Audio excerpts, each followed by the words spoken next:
Start చేయాలి అనుకున్నప్పుడు ఏమైతుంది, ముందుకెళ్తే ఓడిపోతామేమో అన్న భయంతో ముందుకు కూడా వెళ్ళకుండా ఉంటే అక్కడ ముందున్నది మనకి ఉపయోగపడుతుందా లేకపోతే డెడ్ ఎండా అనేది మనకు తెలియదు కదా.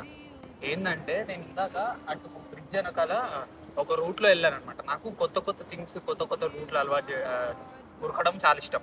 అలా వెళ్తూ ఉంటే ఒక దగ్గర డెడ్ ఎండ్ వచ్చేసింది.